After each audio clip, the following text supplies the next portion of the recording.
ஜெய் ஸ்ரீ மாத்ரே நமக. ஜெய் குருதத், ஜெய் குரு பரசுராம். நமஸ்காரம். நான் கரூர்லேருந்து வல்சலா பணிக்கர், பிரசன்ன ஜோதிடர். இன்னைக்கு நம்ம 2025ஆம் ஆண்டு புத்தாண்டு ராசி பலன்கள் விருச்சிக ராசிக்கு எப்படி இருக்குன்னு பார்க்க போகிறோம். இப்போ நான் சொல்லக்கூடியது பொது பலன்கள் தான். உங்களுடைய அதாவது 100% அக்யூரேட்டான பலன்கள் வேணும் அப்படின்னா உங்களுடைய இண்டிவிஜுவல் ஹாரோஸ்கோப்பில் கிரகங்களுடைய பொசிஷன், அப்புறம் இப்போ என்ன தசாபுத்தி போயிட்டுருக்கு, கோச்சாரத்துடைய நிலைகள், இது எல்லாமே வச்சு தான் நம்ம ஒரு 100% அக்யூரேட்டான பலன்களை சொல்ல முடியும். இருந்தாலும் நான் சொல்லக்கூடியது 90% கரெக்டாக தான் இருக்கும். இந்த புத்தாண்டு என்னைக்கு பிறக்குதுன்னா மார்கழி மாதம் 16ஆம் தேதி, உத்திராட நட்சத்திரம் 1ஆம் பாதம், தனுசு ராசி, பிரதம திதி புதன்கிழமையில பிறக்குது. இந்த வருஷம் அதாவது 2025 பிறக்கக்கூடிய அந்த டைமில் விருச்சக ராசிக்கு கிரக நிலைகள் எப்படி இருக்குது, கோச்சாரத்தில் கிரக நிலை எப்படி இருக்குது அப்படின்னா, உங்கள் ராசியிலேயே புதன் இருக்காரு. அஷ்டமத்துக்கு அதிபதி புதன், 11க்கும் அதிபதி புதன் அவர் உங்கள் ராசியிலேயே இருக்காரு. 2ஆம் இடத்துல சூரியனும், அதாவது பாக்கியஸ்தான அதிபதி 2ஆம் இடத்துல இருக்குது. சந்திரன் சூரியன் 2 பேருமே 2ஆம் இடத்துல. 4ஆம் இடத்துல சனியும் சுக்கிரனும், 5ஆம் இடத்துல ராகுவும், 11ஆம் இடத்துல கேதுவும், 7ஆம் இடத்துல குருவும், இந்த உங்களுடைய ராசிக்கு ராசி அதிபதி செவ்வாய் 9ல் நீச்சமாக இருக்காரு. இந்த வருஷம் பிறக்கும் போது இதுதான் உங்கள் ராசிக்கு உண்டான கிரக நிலை, பிளானட்டுடைய பொசிஷனு. இந்த 2025ஆம் ஆண்டு நீங்கள் எடுக்கக்கூடிய அத்தனை முயற்சியுமே சக்ஸஸ் ஆகணும்னு உங்களுக்காக நான் அம்பால பிரார்த்தனை பண்ணிக்கிறேன். இந்த 2025ல் நிறைய மாற்றங்கள் உங்களுக்கு இருக்குது. சனியோடைய பார்வை இருந்து அர்த்தாஷ்டமத்து சனி உங்களுக்கு இருந்திருக்கும். அதாவது செய்யக்கூடிய காரியங்களில் ஏதோ ஒரு தடை, அதனால் விரக்தி, இந்த மாதிரி இருந்திருக்கும். பட் ஆனால் சனி ஃபஸ்ட்டு பயிற்சி ஆயிடுறாரு. இந்த மார்ச் மாதம் 29ஆம் தேதி இந்த பயிற்சி ஆயிடுறாரு, சனி பயிற்சி ஆயிடுறாரு. அது உங்களுக்கு ரொம்ப பெனிஃபிட். அதேமாதிரி ராகு கேது பயிற்சி இருக்குது, குரு பயிற்சி ஆகிறாரு. குரு மட்டும் அஷ்டமஸ்தானத்துக்கு போகிறாரு. ஆனால் ராகு கேது நல்ல பொசிஷனில் வருது. அதே மாதிரி சனியும் உங்களுக்கு ஓரளவு பிரச்சனை இல்லை. இனிமேல் சனினால உங்களுக்கு எந்த பிரச்சனையும் கிடையாது. விருச்சக ராசியை பொறுத்த வரைக்கும் இந்த 2025 வளர்ச்சி தான். அதில் எந்த மாற்றமும் கிடையாது.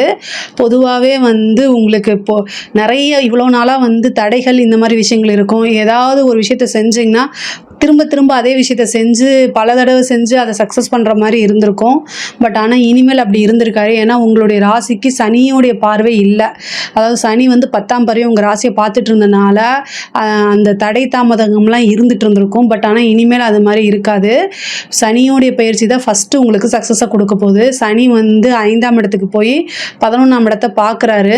அதனால் 11ஆம் இடம்ங்கிறது லாபஸ்தானம். நீங்கள் எந்த அளவுக்கு உழைக்கிறீங்களோ அந்த அளவுக்கு கடுமையான உழைப்புக்கு ஏற்ற பலன் உறுதியாக உண்டு. சனி ஒரு நியாயமான கிரகம்.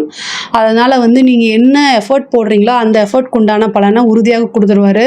பொதுவாகவே காரியம் அப்படின்னு வந்துட்டாலே இரவு பகல் பாராமல் நீங்கள் உழைச்சி அதை பர்ஃபெக்டாக ஃபினிஷ் பண்ணுறதா உங்களுடைய சுபாவமாக இருக்குது. அதனால் தொழிலை பொறுத்த வரைக்கும் ரொம்ப சூப்பராக தான் இருக்குது. நீங்கள் எடுக்கக்கூடிய அத்தனை விஷயத்தையுமே சக்ஸஸ் பண்ண முடியும். தொழிலில் நல்ல வருமானம். குரு அஷ்டமத்துக்கு போனாலும் 2ஆம் இடத்தை பார்க்குறாருங்க. அப்போ என்னென்னா உங்களுக்கு தொழில் மூலிமா நல்ல வருமானம், நிரந்தரமான வருமானம், லாபங்கள், இது எல்லாமே உறுதியாக உண்டு. அதே மாதிரி புதுசாக தொழில் ஆரம்பிக்கிறதுக்கும் இது சூப்பரான டைம் தான். குரு அஷ்டமத்தில் இருந்தாலுமே அவர் 12ஆம் இடத்தை பார்க்குறாரு. அப்போ விரயம் தான். ஆனால் தொழில் ஸ்தானத்துக்கு குருவோடைய அனுகிரகம் இல்லை கோச்சாரத்தில் இந்த வருஷத்தில். அப்போ நீங்கள் என்ன செய்யணும் அப்படின்னா, புதுசாக அதாவது இந்த மே மாதத்துக்கு அப்புறம் தொழில் ஸ்தானத்துக்கு கேது வராரு.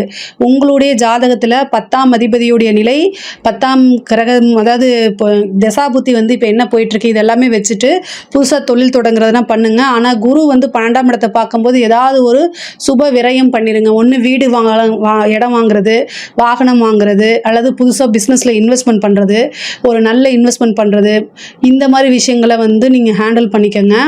ஆனால் நிறைய நன்மைகள் தான் உண்டு. தொழில் மூலிமா வருமானம் அப்படிங்கிறது உண்டு. இது வரைக்கும் தேங்கி கிடந்த இதெல்லாமே மாறும். ஏற்றுமதி இறக்குமதி சார்ந்த தொழில்களுக்கு இது சூப்பரான டைமு. தாராளமாக நீங்கள் முயற்சி பண்ணுங்கள். உறுதியாக உண்டு. அதாவது இம்போர்ட் எக்ஸ்போர்ட்டு, ஃபாரின் சம்மந்தப்பட்ட விஷயங்கள்லாம் இது இந்த வருஷம் பண மழை அப்படின்னு சொல்லலாம். அந்தளவுக்கு நடக்கும். அதே மாதிரி உத்தியோகத்தில் இருக்கவங்களுக்கு இது சிறப்பான வருஷம் தான். தான். ஆறுக்குடையவர் வந்து உங்களுக்கு ராசி அதிபதியே தான். அவரும் வந்து பார்த்திங்கன்னா நல்ல பொசிஷனில் தான் இருக்கார். குரு வந்து உங்களுக்கு அஷ்டமத்துலேருந்து 2ஆம் இடத்தையும் 4ஆம் இடத்தையும் பார்க்குது. ஒரு நல்ல ஜாப் கிடைக்கிறது, அதே மாதிரி ஒரு நல்ல நீங்கள் பார்த்துட்டு இருக்கிறதுல வந்து ஒரு ப்ரொமோஷன் கிடைக்கிறது, உத்தியோகத்தில் வந்து ப்ரொமோஷன் கிடைக்கிறது, இந்த மாதிரி விஷயங்கள் நடக்கும். நீங்கள் மெயினாக சனி வந்து 5ஆம் இடத்துல இருந்து 10ஆம் பார்வையாக வந்து 2ஆம் இடத்தை பார்க்குறாரு. 2ஆம் இடம்ங்கிறது வாக்குஸ்தானம். அப்போ வந்து என்னென்னா, நீங்கள் பேசக்கூடிய வார்த்தைகளை நிறுத்தி நிதானமாக தெளிவாக இருக்கணும். பொதுவாகவே விருச்சக ராசிக்காரங்க டக்குன்னு பேசிடுவாங்க. நீங்கள் வந்து யோசித்து பேசுங்க அப்படின்னு நான் சொல்கிறேன். பொதுவாக நீங்கள் பேசுகிறது வந்து அவங்களுடைய ஆப்போசிட்டில் இருக்கக்கூடியவங்களுக்கு நன்மையாக தான் பேசுவீங்க. ஆனால் அது ஆப்போசிட்டில் இருக்கிறவங்க அது வந்து கரெக்டாக புரிஞ்சுக்க மாட்டாங்க. அதனால நீங்கள் நிறைய பிரச்சனைகளை சந்திப்பீங்க. அதனால் பேச்சில் மட்டும் நிதானமாக தெளிவாக பேசுங்க.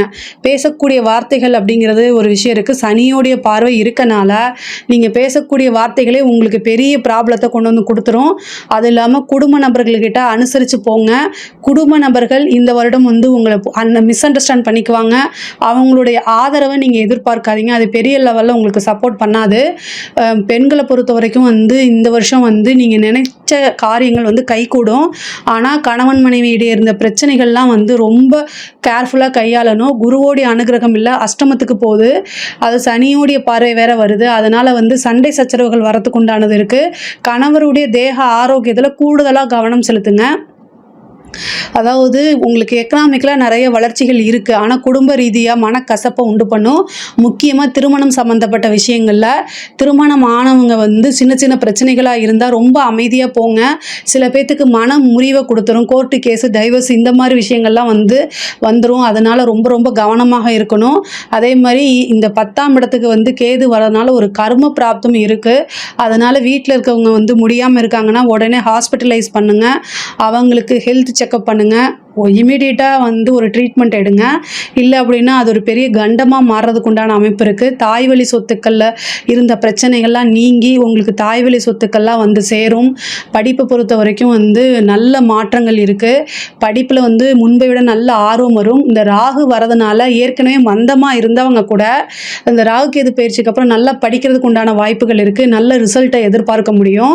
குரு அஷ்டமத்துக்கு போனாலும் 4ஆம் இடத்தை பார்க்குறாரு. அதனால் படிப்பில் வந்து நல்ல ரிசல்ட் அப்படிங்கிறது உறுதியாக உண்டு. இது இந்த வருஷம் வந்து பார்த்திங்கன்னா ஹையர் ஸ்டடீஸ்க்குலாம் ரொம்ப சூப்பராக இருக்குது. ஹையர் ஸ்டடி படிக்கிறவங்களாம் ஈஸியாக நீங்கள் நினச்ச பர்சன்டேஜ் எடுத்து ஒரு பிளேஸ்மெண்ட் ஆகிறதுக்கு உண்டான வாய்ப்புகள்லாம் இருக்குது. புதுசாக வந்து வேலை கிடைக்குமா, வேலைக்கு வெயிட் பண்ணிட்டு இருக்கவங்களுக்குலாம் இப்போ வேலை கிடைக்கிறதுக்கு உண்டான அமைப்புகள் இருக்குது.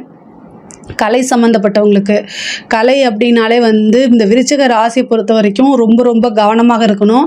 நீங்கள் எந்த அளவுக்கு ஈஸியாக பிரபலமாகறீங்களோ அதே அளவுக்கு ப்ராப்ளத்தையும் சந்திப்பீங்க. பொதுவாகவே விருச்சிக ராசிக்கு வந்து எப்போவுமே அட்ராக்ஷன் அப்படிங்கிறது இயற்கையாகவே வரக்கூடியது. ஏன்னா அது காலபுருஷனுக்கு 8ஆவதாக வருது. முக்கியமாக வந்து பார்த்திங்கன்னா அனுஷமும் கேட்டை நட்சத்திரக்காரங்களும் பீப்புளை வந்து ஈஸியாக வந்து ஈர்க்கக்கூடிய தன்மை அந்த 2 நட்சத்திரக்காரர்களுக்கும் இருக்கும். அதனால என்னென்னா நிறைய பெரிய ப்ராப்ளமாகவும் வரும், உங்களுக்கு ப்ராப்ளமாகவும் ஆகுவீங்க. ரெண்டுமே ஈக்குவலைஸ்டாக உங்களுக்கு வரும். ஸோ ஒரு விஷயம் நமக்கு நல்லது நடக்குதுன்னா அதுக்கு ஈக்குவலாக இன்னொரு விஷயத்த நீங்கள் பேலன்ஸ் பண்ணி தான் ஆகணும். அதை சமாளிக்க தெரியும் உங்களுக்கு, அதையே ஃபாலோ பண்ணிக்கோங்க. முக்கியமாக வந்து பார்த்திங்கன்னா இந்த 4ஆம் இடத்த குரு பார்க்குறதுனால வீடு வாகனங்கள் வாங்கக்கூடிய அமைப்பு, ரொம்ப நாளாக ட்ரீம் ஹவுஸ் அப்படின்னு நினச்சிட்டு இருப்பீங்களா, அவங்களுக்குலாம் இது ஒரு வரப்பிரசாதம். ஏன்னா 4ஆம் இடத்துல வந்து பார்த்திங்கன்னா ராகுவும் வருது, குருவோடைய பார்வையும் அனுகிரகமும் கிடைக்குது. மே மாதத்துக்கு அப்புறம் இந்த ஜூன்லலாம் வந்து நல்ல அமைப்புகள் இருக்குது. உங்களுக்கு நீங்கள் நினச்ச மாதிரியே எதிர்பார்த்த மாதிரியே வீடு வாங்குறதுக்கு உண்டானது, வாகனங்கள் வாங்குறதுக்கு உண்டான அமைப்புகள்லாம் இருக்குது. ஒரு சிலர் வந்து தொழிலுக்காக இடம் வாங்குறது அந்த மாதிரிலாம் இருக்கும். உங்களுக்கு எதுவாக இருந்தாலும் இந்த 2025 வந்து இடம், வீடு, வாகனம் வாங்கக்கூடிய அமைப்புகள் பிரார்த்தம்லாம் தானாக தேடி வரும்.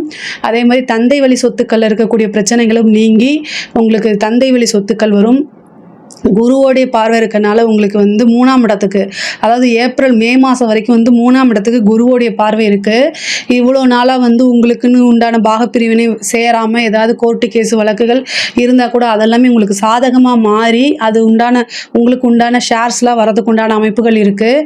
பொதுவாகவே விருச்சிக ராசிக்கு ஓவராலாக ரொம்ப அருமையாக இருக்குது. அதாவது உத்தியோகத்தையாக இருந்தாலும் சரி, பார்க்கக்கூடிய தொழிலாக இருந்தாலும் சரி, எல்லாத்துலேயுமே வளர்ச்சி, எக்கனாமிக்கல் ரீதியாக நிறையா நன்மைகள் தான் நடக்குது. இந்த திருமணம் சார்ந்த விஷயங்களை ரொம்ப கவனமாக இருக்கணும். உங்களுக்கு திருமணம் நடக்குமா அப்படின்னா ஏப்ரல் மாதம் வரைக்கும் தான் உங்களுக்கு டைம் இருக்குது, குருபலம் இருக்குது. மே மாதத்துக்கு அப்புறம் குரு பயிற்சி அஷ்டமத்துக்கு போயிடுறாரு. அதனால் உங்களுடைய ஜாதகத்தில் 7ஆம் அதிபதியோடைய தசா புத்தி போகுது அப்படின்னா அதையும் நீங்கள் பார்த்து செக் பண்ணிக்கோங்க. ஆனால் கோச்சாரத்தில் திருமணம் சார்ந்த விஷயங்களுக்கு பெருசாக கை கூடலை. அதே மாதிரி புத்திர பாக்கியத்துக்கும் வந்து பெரிய லெவலில் உங்களுக்கு இல்லை, குருவோடைய அனுகிரகம் இல்லை. அதனால் உங்களுடைய ஜாதகத்தில் வந்து அது மாதிரி இருக்கான்னு பாருங்கள். குலதெய்வ வழிபாடு பண்ணிக்கோங்க. 5ஆம் இடத்துக்கு உங்கள் ராசிக்கு 5ஆம் இடத்துக்கு சனி வராரு. அப்போது 5ஆம் இடத்துக்கு எப்போல்லாம் வந்து கோச்சாரத்தில் வந்து இந்த 2.5 வருஷம் தான் இருப்பார்.